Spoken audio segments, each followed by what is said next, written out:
ओम श्री साई राम।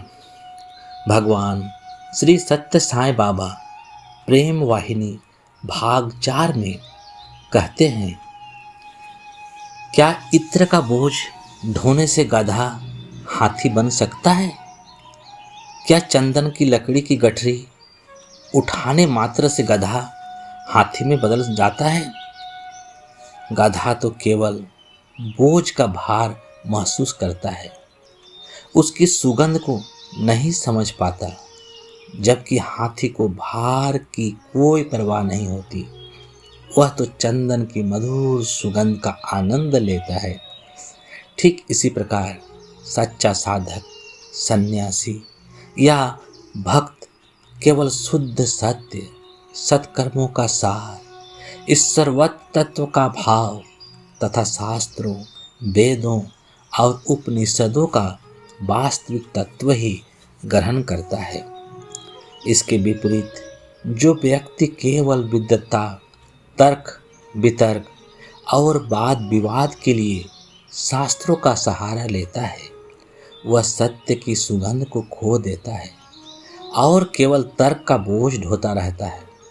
दर्शक भले ही ऐसे व्यक्ति की प्रशंसा करे और उसे वेद शास्त्रों का मूर्त रूप मान ले, परंतु जहाँ मूल तत्व की अनुपस्थिति हो, वहाँ मूर्त रूप कैसे संभव है? जो लोग सार की खोज में हैं, उनके लिए बोझ का कोई महत्व नहीं होता। केवल तर्क के सहारे चलने से कुछ भी मूल्यवान प्राप्त नहीं होता।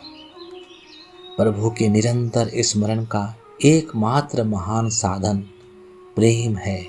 इस साधन को सुरक्षित और सुदृढ़ रखने के लिए विवेक की म्यान की अतिरिक्त किसी और उपकरण की आवश्यकता नहीं है। संसार में अनेक लोग अनेक विशाल ज्ञान का उपयोग वाद विवाद में करते हैं और स्वयं को श्रेष्ठ मानते हैं।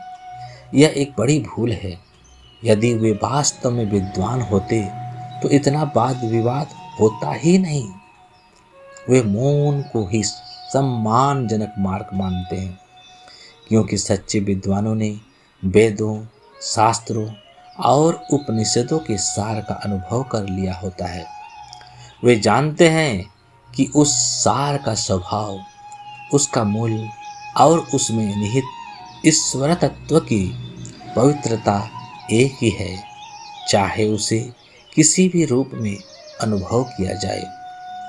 वे यह भी जानते हैं कि भगवान उसी रूप में प्रकट होते हैं जिस रूप में उसे माना जाता है, और भक्त की भावना के अनुसार ही वे अपने कार्यों द्वारा स्वयं को प्रकट करते हैं।